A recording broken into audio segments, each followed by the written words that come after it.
that's unheard of. Absolutely. And you're saying that Fed now is already like plugged into ISO? Yeah, I That's know Fed now is using that system. It kind of runs deep, but that's definitely the messaging system that the banks are using right now. okay. That makes sense. And then, Fed now I think is set to try to like tackle the CBDC going forward in the future. Yeah, that's like the second phase of it. The first phase is gonna be the instant payments. That's how they gonna reel everybody in, cause it's so Hmm. fast, it's super efficient, and then here comes what America does best. They reel you in and then they eat you up. So the Yeah, CBDC come in and we'll see how that goes. Other than that, it's a lot of speculations, but the speculations seem to be accurate to me. I don't want to get into the conspiracy side of it, but it's a lot of speculation about CBDCs. yeah, we want we want the US government to like us. So we're not Yeah, gonna, yeah, yeah. Yeah, we don't want to get too deep into the CBDCs. I mean, they're saying it's a great thing, so let's wait and see if it's going to be a great thing. Yo, I think that is one of the smartest things we're gonna do today. But I definitely think that it's I personally think CBDCs are going to play a huge role in our society in the future, whether people like it or not. And Yeah. it's going to be very interesting to see how everything gets rolled out, especially with the with XRP finally getting its some clarity from its case with the SEC.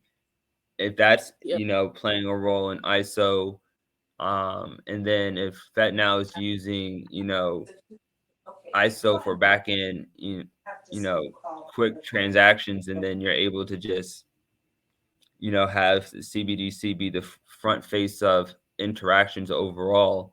I can definitely see a world where that exists. By the way, I know you were happy when the summary judgment came out for that Oh, XRP yes. SEC case. It was a relief. Yes. Man, that was a long time coming. It was just so many haters. That's the best way I can put it. It was so many haters, and it was like so many people saying that they're gonna be a security, it's gonna be a security, or the case will never end, or it'll end in 2030. And it was just good Mhm. that they wrapped that aspect of the case out because I'm like, listen, we've been telling y'all this was coming, but it just felt good. It was a relief. It was a relief. Absolutely. I'm surprised that I mean, we're in a bear market, so it makes sense, but I was surprised that there wasn't even a bigger reaction overall for, you know It's manipulation. I really feel like they manipulated it. I think too many people caught on to it and they were like, "Oh no." I feel like if a lot of people weren't in, then Mhm. the price probably would have did what it was supposed to do. But I was at least hoping it would get to $1, and it got close to that. That's what I was expecting. So, and then of course the pushback, but the whole entire case isn't over yet either. So we're still waiting on that final verdict, so that the whole case can just be done too. So Okay.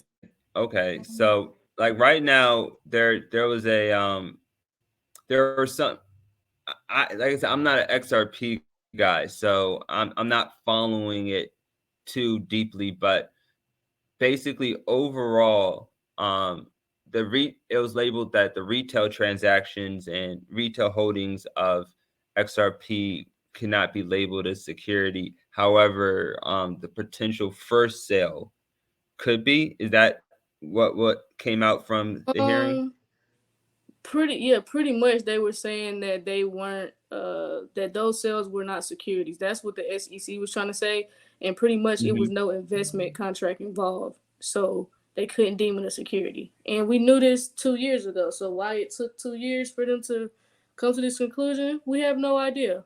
But but That's yeah, our it legal was no. system. Yeah, exactly. But yeah, it was no investment contracts involved. I guess the Howey test, whatever testing they did on that, it couldn't have been Hmm. deemed a security for those specific transactions. So, but we knew this though. This is what we were trying to tell everybody.